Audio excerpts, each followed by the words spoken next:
गुनाहों का देवता पार्ट 5। वाह, नक्शे पर तो तुम्हारा हाथ बहुत अच्छा चलता है।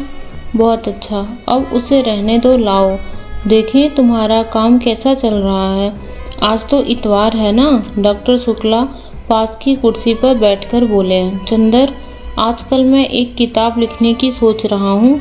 मैंने सोचा कि भारतवर्ष की जाति व्यवस्था का नए वैज्ञानिक ढंग से अध्ययन और विश्लेषण किया जाए। तुम इसके बारे में क्या सोचते हो? व्यर्थ है।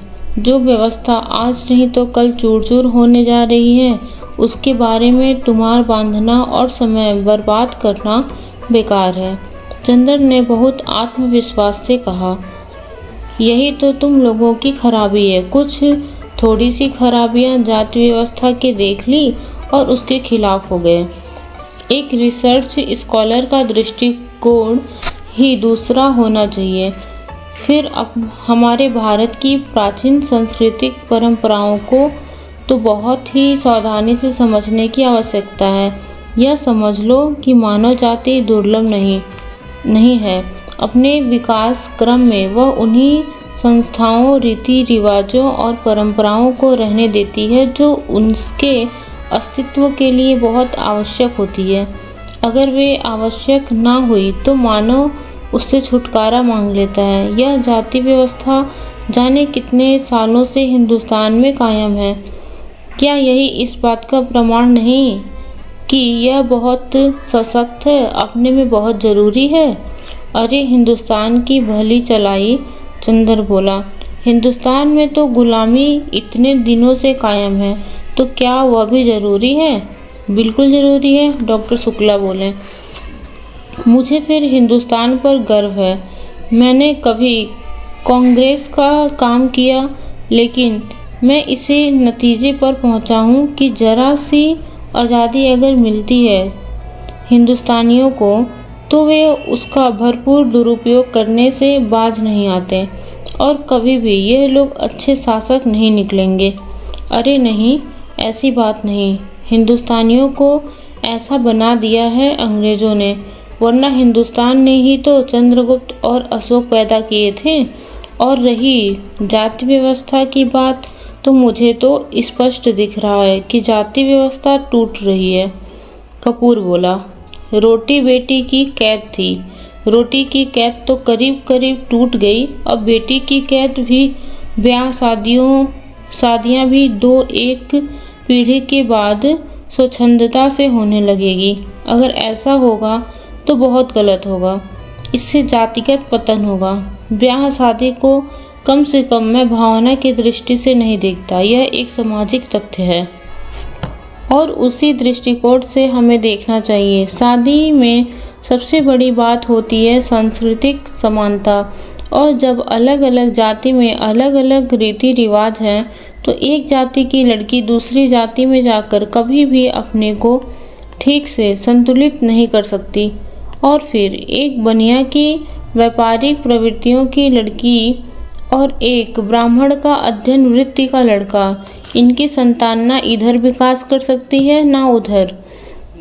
यह तो सामाजिक व्यवस्था को व्यर्थ के लिए असंतुलित करना हुआ। हाँ, लेकिन विवाह तो आप केवल समाज के दृष्टिकोण से क्यों देखते हैं?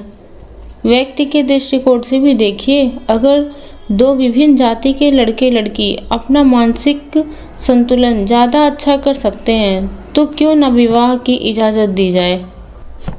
ओह, एक व्यक्ति के सुझाव के लिए हम समाज को क्यों नुकसान पहुंचाएं?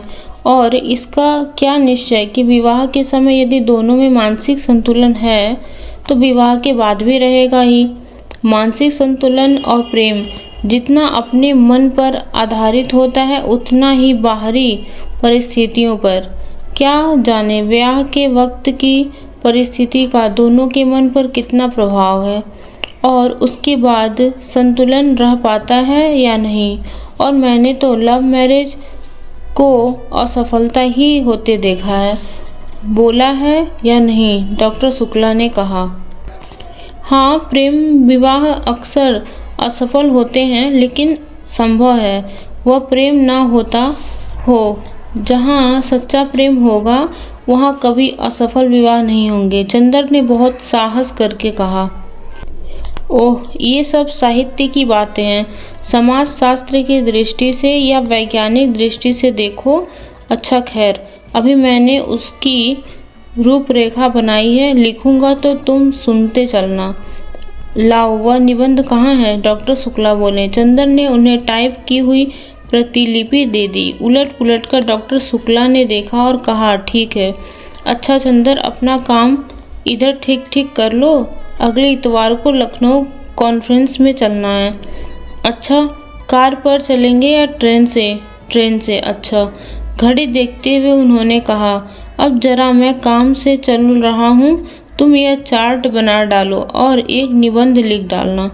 पूर्वी जिलों में शिशु मृत्यु प्रांत के स्वास्थ्य विभाग ने एक पुरस्कार घोषित किया है। डॉक्टर शुक्ला चल गए। चंदर ने फिर चार्ट में हाथ लगाया। चंदर के जाने के जरा ही देर बाद पापा आए और खाने बैठे। सुधा ने रसोई की रेशमी धोती पहनी और पापा को पंखा झलने बैठ गई। सुधा अपने पापा की सिर चढ़ी दुलारी बिटियों में से थी और इतनी बड़ी हो जाने पर भी वह दुलार दिखाने से बाज नहीं आती थी। फिर आज तो उसके पापा की प्रिय नान खटाई अपने हाथ से बनाई थी। आज तो दुलार दिखाने का उसका हक था और भली बुरी हर तरह की जिद को मान लेना करना यह पापा की मजबूरी थी।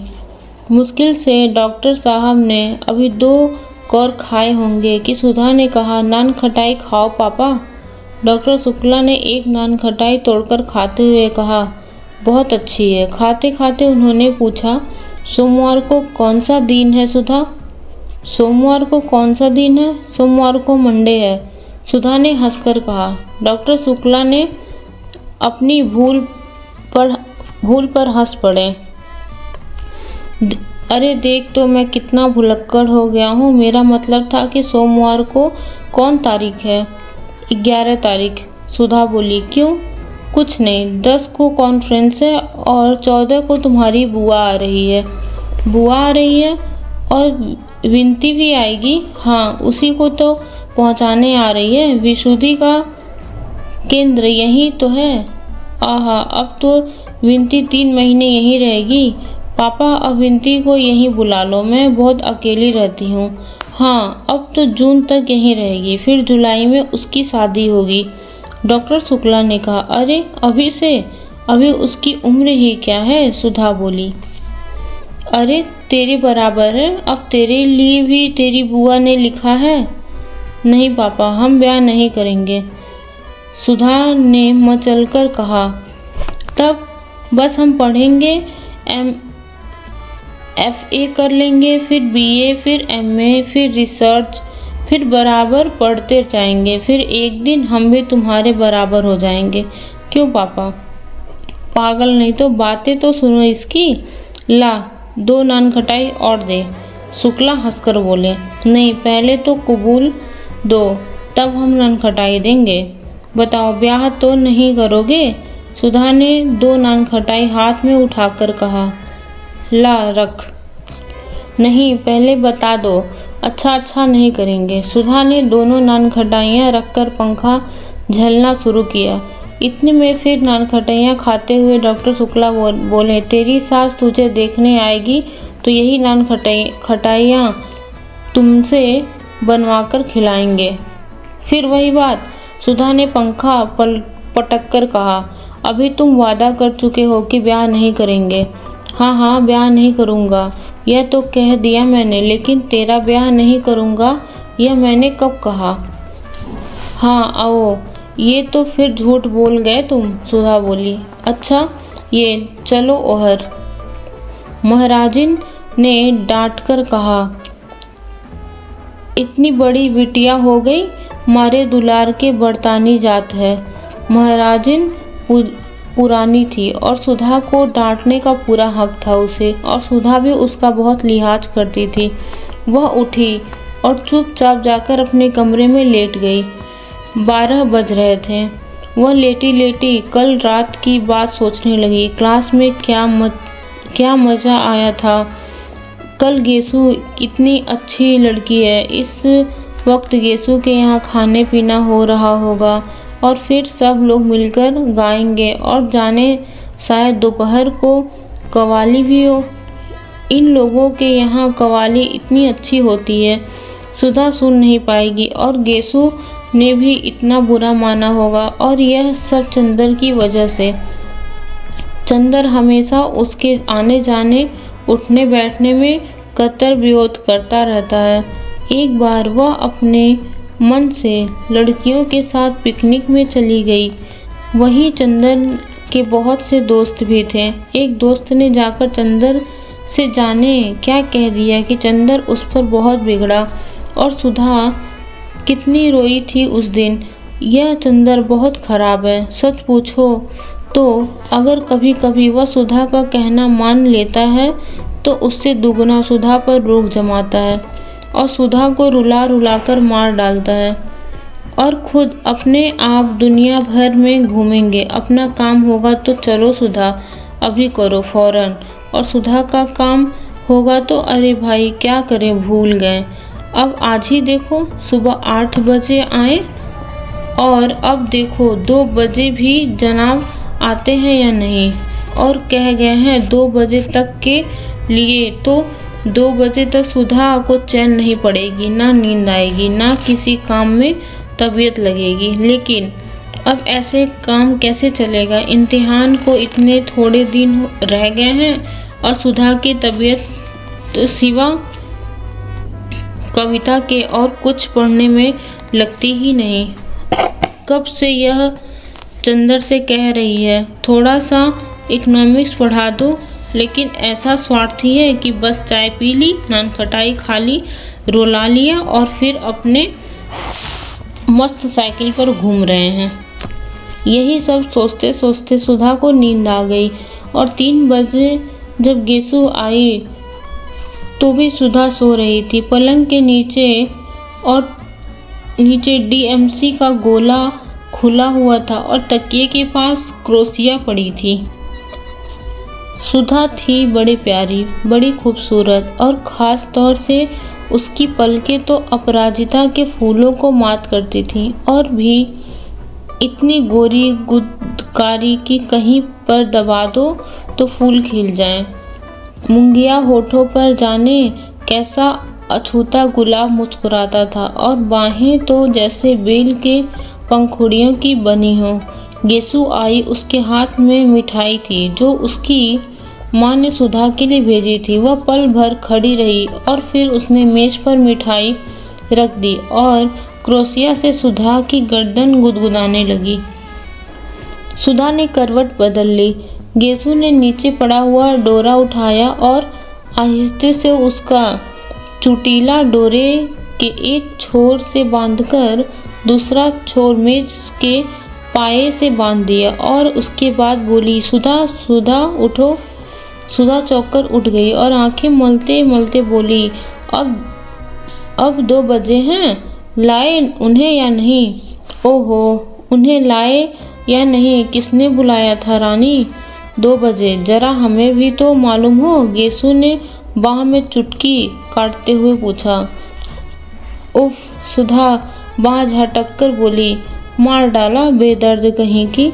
ये सब अपने उन्हीं अख्तर मियाँ को दिखाया कर। और ज्यों ही सुधा ने सिर ढकने के लिए पल्ला उठाया तो देखा कि चोटी डोरे से बंधी हुई है। इसके पहले कि सुधा कुछ कहे, गेसु बोली, या सनम जरा पढ़ाई तो देखो। मैंने तो सुना था कि नींद ना आए इसलिए लड़के अपनी चोटी खूंटी में बांध देते हैं, पर यह नहीं मालूम था कि लड़कियां भी अब वही करने लगी हैं। सुधा ने चोटी से डोरे खोलते हुए कहा, मैं ही सताने को रह गई हूँ। अख्तर मियाँ की चोटी बांधकर नचाना उन्हें, अभी मैं बेताब क्यों हुई जाती है। अरे रानी, उनके चोटी कहाँ, मियाँ है मियाँ। चोटी ना सही, दाढ़ी सही। दाढ़ी खुदा खैर करे, मगर वो दाढ़ी रख लें तो मैं उनसे मोहब्बत तोड़ लूँ। सुधा हंसने लगी। ले, अम्मी ने तेरे लिए मिठाई भेजी है, तू आई क्यों नहीं? क्या बताऊँ? बताऊँ कुछ नहीं। अब कब आएगी तू? गेसु, सुनो, इसी मंगल नहीं बृहस्पति को बुआ आ रही है। वो चली जाएंगी तब आऊँगी मैं। अच्छा, अब मैं चलूँ? अभी कामिनी और प्रभा के यहाँ मिठाई पहुँचानी है। गेसु मुड़ते हुए बोली।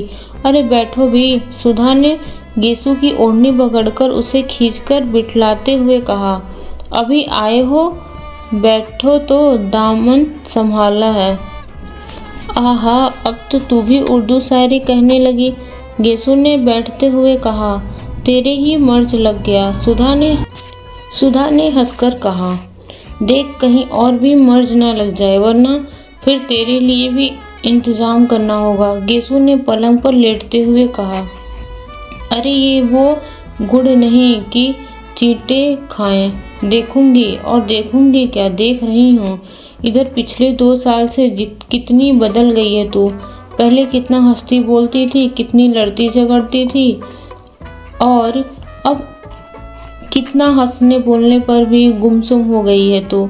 और वैसे हमेशा हंसती रहे चाहे, लेकिन जाने किस ख्याल में डूबी रहती है हमेशा। गेसु ने सुधा की ओर देखते हुए कहा।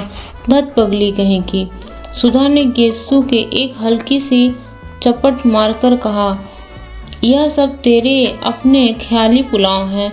मैं किसी के ध्यान में डूबूंगी ये हमारे गुरु ने नहीं सिखाया।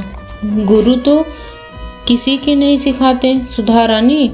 बिल्कुल सच। क्या कभी तुम्हारे मन में किसी के लिए मोहब्बत नहीं जागी? गेसु ने बहुत गंभीरता से पूछा। देख गेसु, तुझसे मैंने आज तक तो कभी कुछ नहीं छिपाया, ना शायद कभी छिपाऊंगी। अगर कभी कोई बात होती तो तुझसे छिपी ना रहती। और रहा मोहब्बत का, तो सच पूछ तो मैंने जो कुछ कहानियों में पढ़ा है कि किसी को देखकर मैं रोने लगूं, गाने लगूं, पागल हो जाऊं, यह सब कभी मुझे नहीं हुआ। और रही कविताएं, तो उनमें की बात मुझे बहुत अच्छी लगती है। किड्स की कविताएं पढ़कर ऐसा लगता है अक्सर कि मेरी नसों का कतरा कतरा आंसू बनकर छलकने वाला है, लेकिन वह महज कविता का असर होता है। महज कविता का असर? गेसु ने पूछा। कभी किसी खास आदमी के लिए तेरे मन में हंसी या आंसू नहीं उमड़ते? कभी अपने मन को जांच कर तो देख, कहीं तेरी नाजुक ख्याली के पर्दे में किसी एक की सूरत तो नहीं छिपी है? नहीं गेसु बानो, नहीं, इनमें मन को जांचने की क्या बात है। ऐसी बात होती और मन किसी के लिए झुकता तो क्या खुद मुझे नहीं मालूम होता? सुधा बोली। लेकिन तुम ऐसा क्यों सोचती हो? बात यह है सुधा, गेसु ने सुधा को अपनी गोद में खींचते हुए कहा। देखो, तुम मुझसे इल्म में ऊंची हो, तुमने अंग्रेजी शायरी छान डाली है, लेकिन जिंदगी से जितना मुझे साबिका पड़ चुका है अभी तुम्हें नहीं पड़ा। अक्सर कब, कहाँ और कैसे मन अपने को हार बैठता है यह खुद हमें पता नहीं लगता। मालूम तब होता है जब जिसके कदम पर हमने सिर रखा है वह झटके से अपने कदम घसीट ले। उस वक्त हमारी नींद टूट जाती है और तब हम जाकर देखते हैं कि अरे हमारा सिर तो किसी के कदमों पर रखा हुआ था और उनके सहारे आराम से सोते हुए हम अपना सपना देख रहे थे कि हमारा सिर कहीं झुका ही नहीं। और मुझे जाने तेरी आँख में इधर क्या दिख रहा है कि मैं बेचैन हो उठी हूँ। तूने कभी कुछ नहीं कहा, लेकिन मैंने देखा कि नाजुक अस्यार तेरे दिल को उस जगह छू लेते हैं जिस जगह उसी को छू सकते हैं जो अपना दिल किसी के कदमों पर चढ़ा चुका हो। और मैं यह नहीं कहती कि तूने मुझसे छिपाया है, कौन जानता है कि तेरे दिल ने खुद तुझसे यह राज छिपा रखा हो। और सुधा के गाल थपथपाते हुए गेसु बोली, लेकिन मेरी एक बात मानेगी तू कभी इस दर्द को मोल ना लेना, बहुत तकलीफ होती है। सुधा हंसने लगी, तकलीफ की क्या बात, तू तो है ही, तुझसे पूछ लूंगी इसका इलाज। मुझसे पूछकर क्या कर लेगी, दर्द दिल क्या बांटने की चीज है, बांट ले अपने पराये दर्द दिल। नहीं, तू बड़ी सुकुमार है, तू इन तकलीफों के लिए बनी नहीं मेरी चंपा। और गेसु ने उसका सिर अपनी छाती से छिपा लिया। टन से घंटे के 3:30 बजे।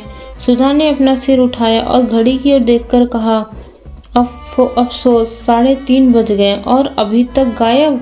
किसके इंतजार में बेताब है तू? गेसु ने उठकर पूछा। बस दर्द दिल, मोहब्बत, इंतजार, बेताबी, तेरे दिमाग में तो यही सब भरा रहता है। आजकल वही तू सबको समझती है। इंतजार नहीं, चंदर अभी मास्टर लेके आएंगे। अब इम्तिहान कितना नज़दीक है। हाँ, ये तो सच है। और अभी तक मुझसे पूछ क्या पढ़ाई हुई है। असल बात तो यह है कि कॉलेज में पढ़ाई हो तो घर में पढ़ने में मन लगे, और राजा कॉलेज में पढ़ाई नहीं होती। इससे अच्छा सीधे यूनिवर्सिटी में बीए करते तो अच्छा था। मेरी तो अम्मी ने कहा है वहाँ लड़के पढ़ते हैं, वहाँ नहीं भेजूंगी। लेकिन तू क्यों नहीं गई सुधा? तुझे भी चंदर ने मना कर दिया था, सुधा बोली। सहसा गेसु ने एक क्षण को सुधा की ओर देखा और कहा, सुधी, तुझसे एक बात पूछूं? हाँ। अच्छा, जाने दे, पूछो ना।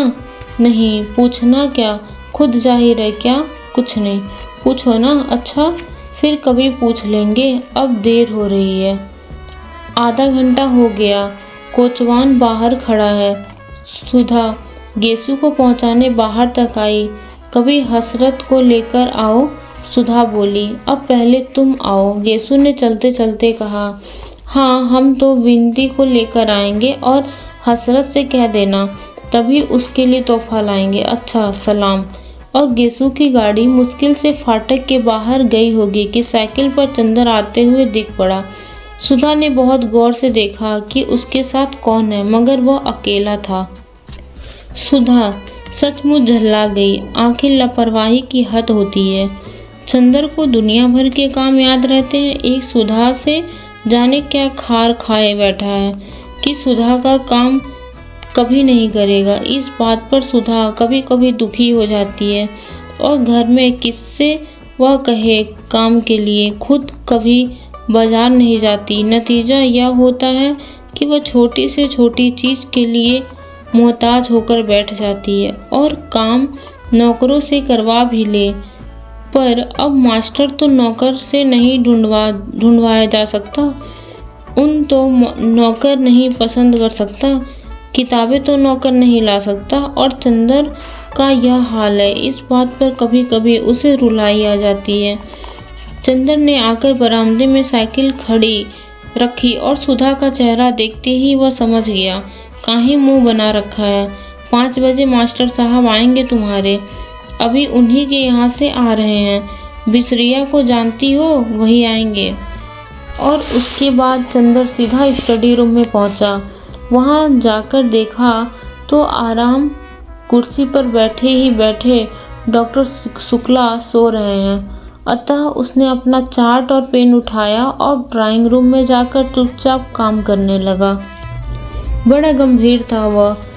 जब इंक घोलने के लिए उसने सुधा से पानी नहीं मांगा और खुद गिलास लाकर आंगन में पानी लेने लगा, तब सुधा समझ गई कि आज दिमाग कुछ बिगड़ा है। वह एकदम तड़प उठी। क्या करे वह? वैसे चाहे वह चंदर से कितना ही ढीठ क्यों ना हो, पर चंदर गुस्सा रहता है तब सुधा की रूह कांप उठती थी। उसकी हिम्मत नहीं पड़ती थी कि वह कुछ भी कहे, लेकिन अंदर ही अंदर वह इतनी परेशान हो उठती थी कि बस। कई बार वह किसी न किसी बहाने से ड्राइंग रूम में आई, कभी गुलदस्ता बदलने, कभी मेज पोज बदलने, कभी अलमारी में कुछ रखने, कभी अलमारी में से कुछ निकालने। लेकिन चंदर अपने चार्ट से निगाह गड़ाए रखा। उसने सुधा की ओर देखा तक नहीं। सुधा की आंख में आंसू झलक आए और वह चुपचाप अपने कमरे में चली गई और लेट गई। थोड़ी देर वह पड़ी रही, पता नहीं क्यों वह फूट फूट कर रो पड़ी। खूब रोई और फिर मुंह धोकर आकर पढ़ने की कोशिश करने लगी। जब हर अक्षर में उसे चंदर का उदास चेहरा नजर आने लगा तो उसने किताब बंद करके रख दी और ड्राइंग रूम में गई। चंदर ने चार्ट बनाना भी बंद कर दिया था और कुर्सी पर सिर टेके छत की ओर देखता हुआ जाने क्या सोच रहा था। वह जाकर सामने बैठ गई तो चंदर ने चौंककर सिर उठाया और फिर चार्ट को सामने खिसका लिया।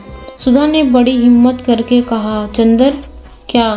बड़े भर्राए गले से चंदर बोला, इधर देखो। सुधा ने बहुत दुलार से कहा, क्या है? चंदर ने उधर देखते हुए कहा, अरे सुधा, तुम रो क्यों रही हो? हमारी बात पर नाराज हो गए तुम?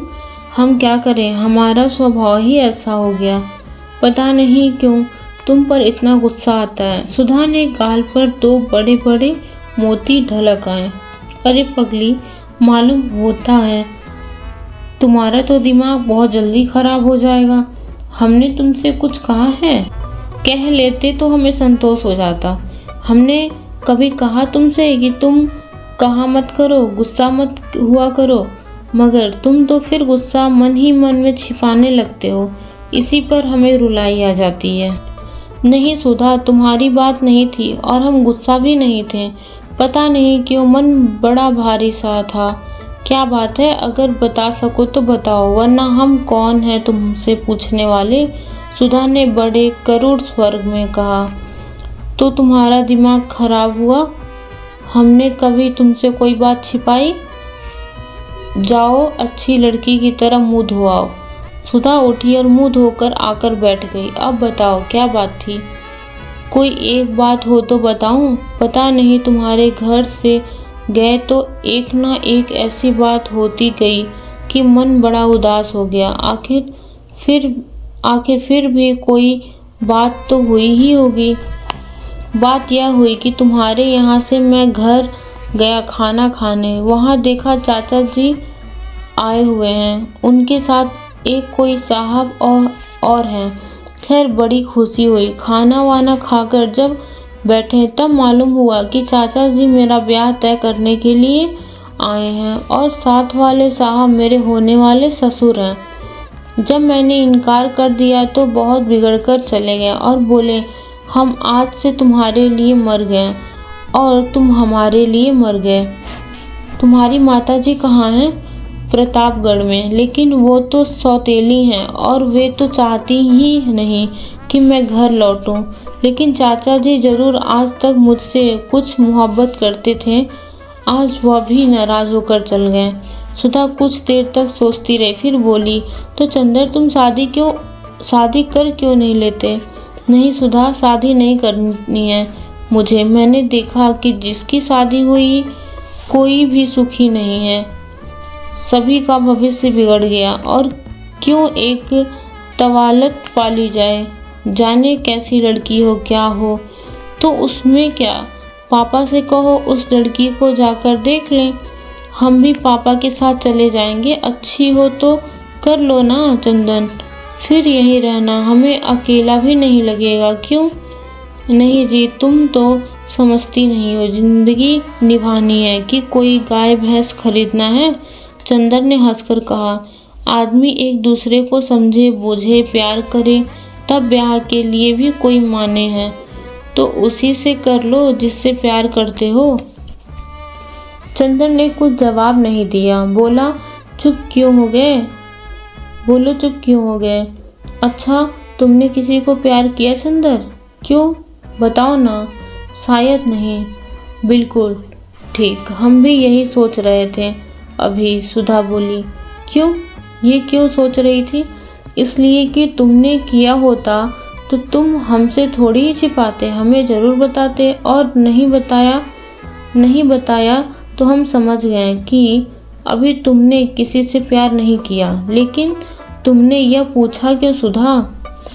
यह बात तुम्हारे मन में उठी कैसे? कुछ नहीं, अभी गेसु आई थी, वह बोली, सुधा तुमने किसी से कभी प्यार किया है? असल में वह अख्तर को प्यार करती है, उससे उसका विवाह होने वाला है।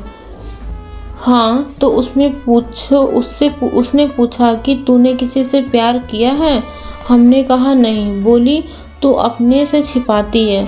तो हम मन ही मन में सोचते रह गए, तुम आओगे तो तुमसे पूछेंगे कि तुमने कभी प्यार तो नहीं किया है, क्योंकि तुम ही एक हो जिससे हमारा मन कभी कोई बात नहीं छिपाता। अगर कोई बात छिपाई भी होती हमने तो तुम्हें ज़रूर बता देती। फिर हमने सोचा शायद कभी हमने प्यार किया हो और तुम्हें बताया हो, फिर हम भूल गए हो। उसी दिन देखो, हम पापा की दवाई का नाम भूल गए और तुम्हें याद रहा। शायद हम भूल गए हो और तुम्हें मालूम हो। कभी हमने प्यार तो नहीं किया ना?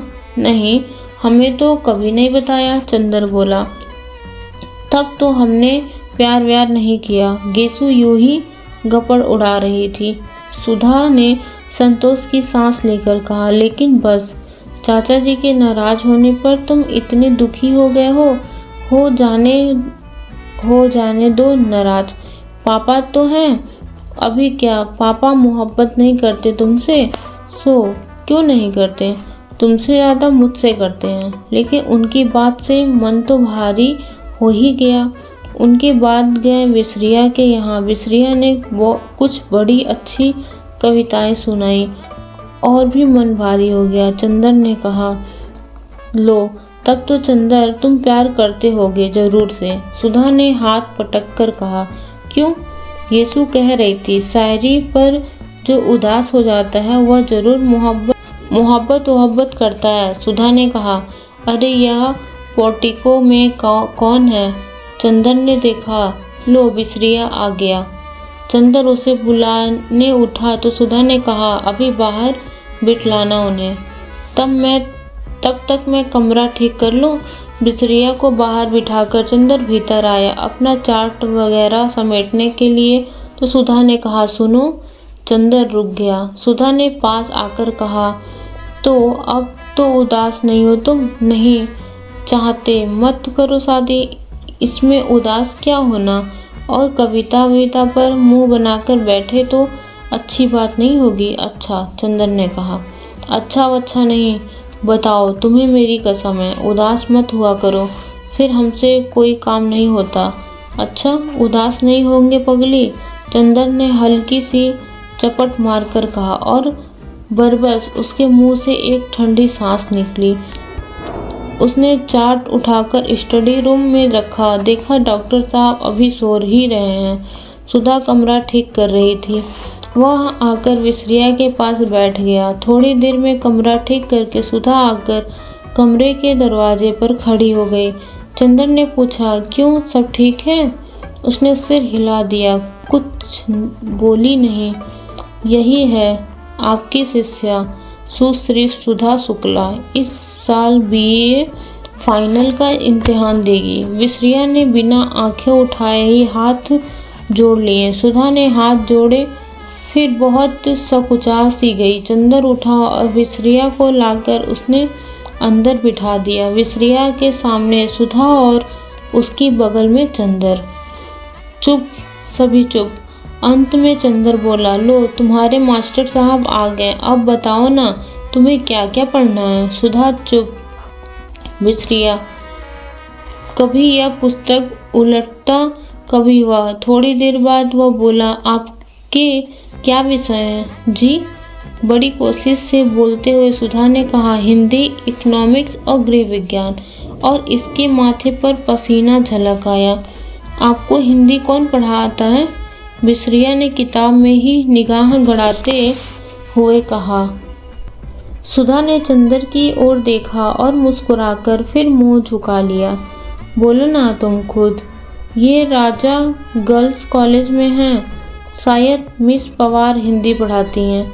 चंदर ने कहा, अच्छा, अब आप पढ़ाइए, मैं अपना काम करूं? चंदर उठकर चल दिया। स्टडी रूम में मुश्किल से चंदर दरवाजे तक पहुंचा होगा कि सुधा ने बिसरिया से कहा, जी मैं पेन ले आऊं? और लपकती हुई चंदर के पास पहुंची। ए सुनो चंदर। चंदर रुक गया और उसका कुर्ता पकड़कर छोटे बच्चों की तरह मचलते हुए सुधा बोली, तुम चलकर बैठो तो हम पढ़ेंगे, ऐसे शर्म लगती है। जाओ चलो, हर वक्त वही बचपना, चंदन ने डांट कर कहा। चलो पढ़ो सीधे से, इतनी बड़ी हो गई अभी तक वही आदतें। सुधा चुपचाप मुंह लटकाकर खड़ी हो गई और फिर धीरे धीरे पढ़ने लग गई। चंदन स्टडी रूम में जाकर चार्ट बनाने लगा। डॉक्टर साहब अभी तक सो रहे थे। एक मकड़ी उड़कर उनके गले पर बैठ गई और उन्होंने बाएं हाथ से मक्खी मारते हुए नींद में कहा, मैं इस मामले में सरकार की नीति का विरोध करता हूँ। चंदन ने चौंक कर पीछे देखा। डॉक्टर साहब जग गए थे और जमुहाई ले रहे थे। जी, आपने मुझसे कुछ कहा? चंदन ने पूछा। नहीं, क्या मैंने कुछ कहा था? ओह, मैं सपना देख रहा था। क्या बज गए? 5:30। अरे बिल्कुल शाम हो गई। डॉक्टर साहब ने बाहर देखकर कहा, अब रहने दो कपूर, आज काफ़ी काम किया है तुमने। चाय मंगवाओ। सुधा कहाँ है? पढ़ रही है। आज से उसके मास्टर साहब आने लगे हैं। अच्छा, जाओ उन्हें भी बुला लाओ और चाय भी मंगवा दो। उसे भी बुला लो, सुधा को। चंदर जब ड्राइंग रूम में पहुंचा तो देखा सुधा किताबें समेट रही है और बिसरिया जा चुका है। उसने सुधा से कहना चाहा, लेकिन सुधा का मुंह देखते ही उसने अनुमान किया कि सुधा लड़ने के मूड में है। अतः वह स्वयं ही जाकर महाजिन से कह आया कि 3 प्याला चाय पढ़ने के कमरे में भेज दो। जब वो लौटने लगा तो खुद सुधा ही उसके रास्ते में खड़ी हो गई और धमकी के स्वर में बोली, अगर कल से साथ नहीं बैठोगे तुम तो हम नहीं पढ़ेंगे। हम साथ नहीं बैठ सकते, चाहे तुम पढ़ो या ना पढ़ो। चंदन ने ठंडे स्वर में और आगे बढ़ा। लो फिर हम नहीं पढ़ेंगे, सुधा ने जोर से कहा। क्या बात है, क्यों लड़ रहे हो तुम दोनों? डॉक्टर शुक्ला अपने कमरे से बोले। चंदर कमरे में जाकर बोला, कुछ नहीं, ये कह रही है कि पहले हम कहेंगे। बात काटकर सुधा बोली, पापा हमने इससे कहा कि तुम पढ़ाते वक्त बैठा करो, हमें बहुत शर्म लगती है। ये कहते हैं पढ़ो चाहे ना पढ़ो, हम नहीं बैठेंगे। अच्छा, जाओ चाय लाओ। जब सुधा चाय लाने गई तो डॉक्टर साहब बोले, कोई विश्वास पात्र लड़का है? अपने घर की लड़की समझकर सुधा को सौंपना पढ़ने के लिए। सुधा अब बच्ची नहीं है। हाँ, अरे यह भी कोई कहने की बात है। हाँ, वैसे अभी तक सुधा तुम्हारी ही निगाहबानी में रही है, तुम खुद ही अपनी जिम्मेवारी समझते हो। लड़का हिंदी में एमए है। हाँ, एमए कर रहा है, अच्छा है। तब तो विनती आ रही है, उसे भी पढ़ा देगा। सुधा चाय लेकर आ गई थी। पापा तुम लखनऊ कब जाओगे? शुक्रवार को। क्यों? और ये भी जाएंगे? हाँ। और हम अकेले रहेंगे? क्यों, महाजिन यहीं सोएंगे और अगले सोमवार को हम लौट आएंगे। डॉक्टर शुक्ला ने चाय का प्याला मुंह से लगाते हुए कहा। एक गमगदे की शाम, मन उदास, तबीयत उचटी सी, सितारों की रोशनी फीकी लग रही थी। मार्च की शुरुआत थी और फिर जाने शाम इतनी गर्म थी और सुधा को ही इतनी बेचैनी लग रही थी। पहले वह जाकर सामने के लॉन में बैठी, लेकिन सामने के मोलरिस के पेड़ में छोटी छोटी गौरैया ने मिलकर इतनी जोर से चहचहाना शुरू किया कि उसकी तबीयत घबरा उठी। वह इस वक्त एकांत चाहती थी और उसने सबसे बढ़कर सन्नाटा चाहती थी, जहाँ कोई ना बोले, कोई बात ना करे, सभी खामोशी में डूबे हुए हो। वह उठकर टहलने लगी और जब लगा कि पैरों में ताकत ही नहीं रही तो फिर लेट गई हरी हरी घास पर। मंगलवार की शाम थी और अभी तक पापा नहीं आए थे। आना तो दूर, पापा या चंदर के हाथ एक पुजरे के लिए तरस गई थी। किसी ने यह भी नहीं लिखा कि वे लोग कहाँ रह गए हैं या कब तक आएंगे। किसी को भी सुधा का ख्याल नहीं। शनिवार या इतवार को तो वह हर रोज खाना खाते वक्त रोई। चाय पीना तो उसने उसी दिन से छोड़ दिया था और सोमवार को सुबह पापा नहीं आए तो वह इतना फूट फूट कर रोई कि महाजिन को सिसकती हुई रोटी छोड़कर चूल्हे की आंच निकालकर सुधा को समझाने आना पड़ा। और सुधा की रुलाई देखकर तो महाजिन के हाथ पांव ढीले हो गए। उसकी सारी डांट हवा हो गई थी और वह सुधा का मुंह ही मुंह देखती थी। कल से कॉलेज भी नहीं गई और दोनों दिन इंतजार करती रही और कहीं दोपहर को पापा आ जाएं। गेसू से भी 2 दिन से मुलाकात नहीं हुई थी। लेकिन मंगलवार को दोपहर तक जब कोई खबर ना आई तो उसकी घबराहट बेकाबू हो गई। इस वक्त उसने विसरिया से कोई भी बात नहीं की। आधा घंटा पढ़ने के बाद उसने कहा कि उसके सिर में दर्द हो रहा है और उसके बाद खूब रोई। उसके बाद उठी, चाय पी, मुंह हाथ धोया और सामने के लॉन में टहलने लगी और फिर लेट गई हरी हरी घास पर। बड़ी ही उदास शाम थी। फिर क्षितिज की लाली के होठ भी स्याह पड़ गए थे। बादल सांस रोके पड़े थे और खामोश सितारे टिमटिमा रहे थे। बगलों की धुंधली कतारें पर मरती हुई गुजर रही थी। सुधा ने एक लंबी सांस लेकर सोचा कि अगर वह चिड़िया होती तो एक क्षण में उड़कर जहाँ चाहती वहाँ की खबर ले आती। पापा इस वक्त घूमने गए होंगे। चंदर अपने दोस्तों की टोली में बैठा रंगरेलियां कर रहा होगा। वहाँ पे दोस्त बना ही लिए होंगे उसने। बड़ा बातूनी है चंदर और बड़ा मीठे स्वभाव का। आज तक किसी से सुधा ने उसकी बुराई नहीं सुनी।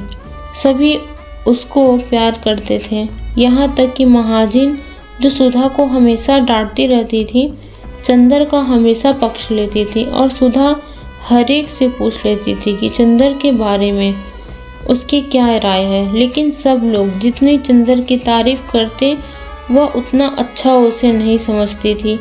आदमी की परख तब होती है जब दिन रात बढ़ते। चंदर उसका ऊन कभी नहीं लाकर देता था। बादामी रंग का रेशम मंगाऊं तो केसरिया रंग का ला देता था। इतने नक्शे बनाता रहता था और सुधा ने हमेशा उससे कहा कि मेजपोश की कोई डिजाइन बना दो तो उसने कभी नहीं बनाई। एक बार सुधा ने बहुत अच्छी वायल कानपुर से मंगवाई और चंदर ने कहा, लाओ यह बहुत अच्छी है, इस पर हम किनारे की डिजाइन बना देंगे। और उसके बाद उसने उसमें तमाम पान जैसा जाने क्या बना दिया। और जब सुधा ने पूछा यह क्या है तो बोला लंका का नक्शा है। जब सुधा बिगड़ी तो बोला लड़कियों के हृदय में रावण से मेघनाथ तक करोड़ों राक्षसों का वास होता है, इसलिए उनकी पोशाक में लंका का नक्शा ज़्यादा सुशोभित होता है। मारे गुस्से के सुधा ने वह धोती अपनी मालिन को दे डाली थी। यह सब बातें तो किसी को मालूम नहीं। उसके सामने तो जरा सा कपूर साहब हंस दिए, 4 मजाक की बातें कर दी, छोटे मोटे उनके काम कर दिए, मीठी बातें कर ली। सब उस समझे कपूर साहब तो बहुत गुलाब के फूल हैं, लेकिन कपूर साहब एक तीखे कांटे हैं जो दिन रात सुधा के मन में चुभते रहते हैं।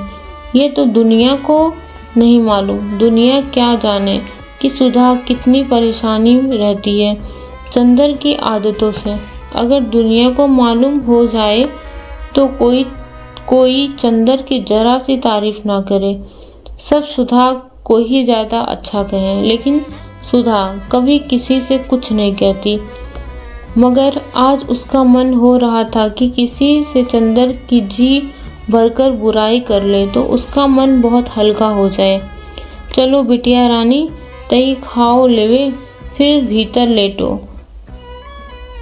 अबही लेटे का बखत नहीं आवा।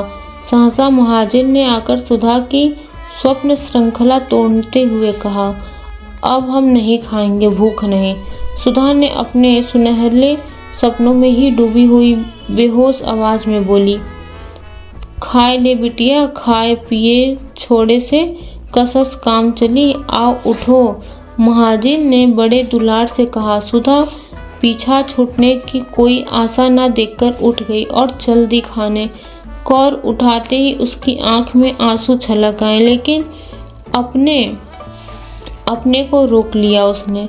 दूसरों के सामने अपने को बहुत शांत रखना आता था उसे।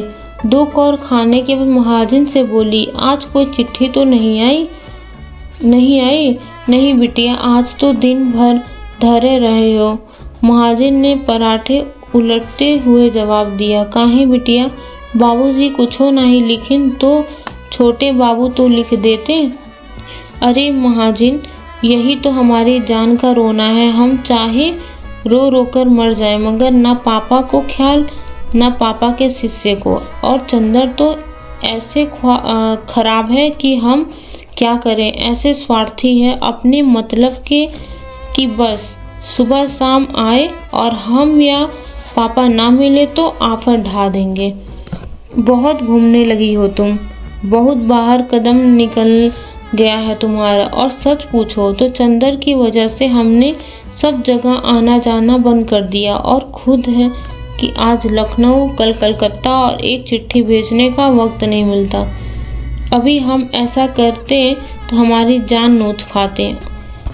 और पापा को देखो, उसके दुलारे उनके साथ हैं तो बस, और किसी की फिक्र नहीं है। अब तुम महाजन चंदर को तो कुछ चाय वाय बना के मत देना। काहे बिटिया, काहे कोसत है? कैसा चांद सा है छोटे बाबू, और कैसा हंस के बातें करत है।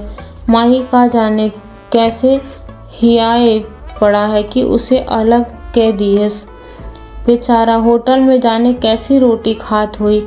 उन्हें हियते बुलाव ले तो अपने हाथ की खियाए के 2 महीना माँ मोटा कर दे। हमें तो से ज़्यादा उसकी ममता लगत है। बीबी जी बाहर एक मेम पूछत है, हिया कोनो डाकत रहत है? हाँ, कहा नहीं। हिया तो बाबूजी रहत है तो कहत है नहीं, यही मकान है। मालिन ने सहसा आकर बहुत स्वतंत्र स्वरों में कहा। बैठाओ उन्हें, हम आते हैं, सुधा ने कहा, और जल्दी जल्दी खाना शुरू किया और जल्दी जल्दी ख़त्म कर दिया। बाहर आकर उसने देखा तो नील कांटे की झाड़ से टिकी हुई एक बाईसाइकिल रखी थी और एक ईसाई लड़की लॉन पर टहल रही थी। होगी करीब 24-25 बरस की, लेकिन बहुत अच्छी लग रही थी। कहिए, आप किसे पूछ रही हैं? सुधा ने अंग्रेजी में पूछा। मैं डॉक्टर शुक्ला से मिलने आई हूँ, उनसे शुद्ध हिंदुस्तानी में कहा। वे तो बाहर गए हैं और कब आएंगे कुछ पता नहीं।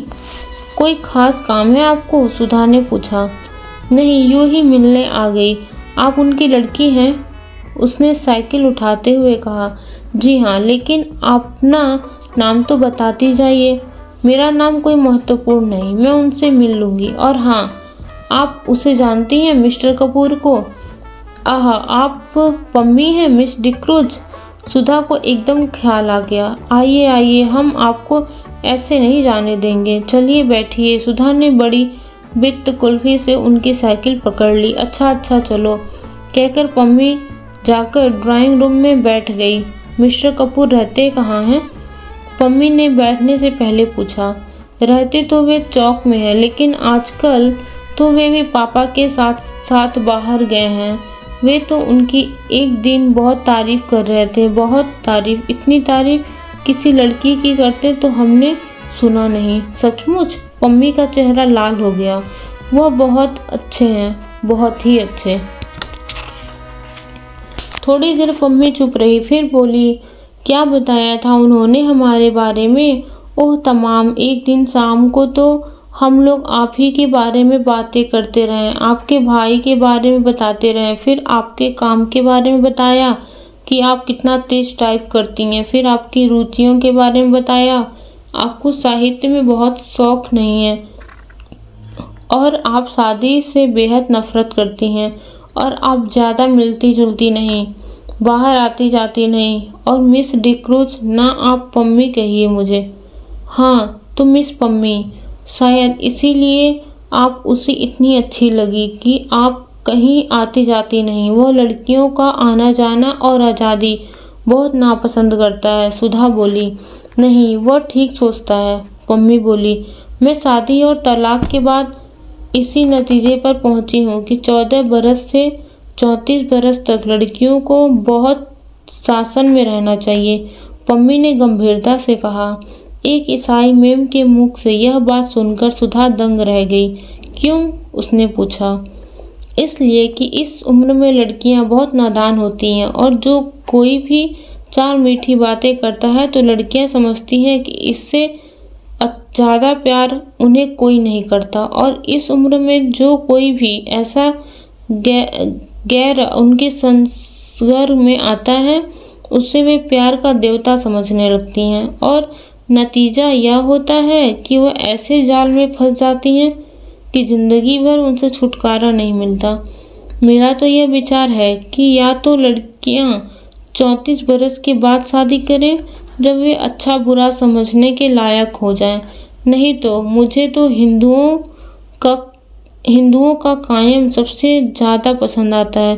14 वर्ष के पहले ही लड़की की शादी कर दी जाए, उसके बाद उसका संसर्ग उसी आदमी से रहे जिसने उसे जिंदगी भर निर्वाह करना है और अपने विकास क्रम से दोनों ही एक दूसरे को समझते चलें। लेकिन यह तो सबसे भद्दा तरीका है कि 14 और 34 बरस के बीच में लड़की की शादी हो, तब उसे आज़ादी दी जाए। मैंने तो स्वयं अपने ऊपर बंधन बांध दिए हैं। तुम्हारी तो शादी अभी नहीं हुई? नहीं। बहुत ठीक। तुम 34 बरस के पहले शादी मत करना। अच्छा हाँ, और क्या बताया चंदर ने मेरे बारे में?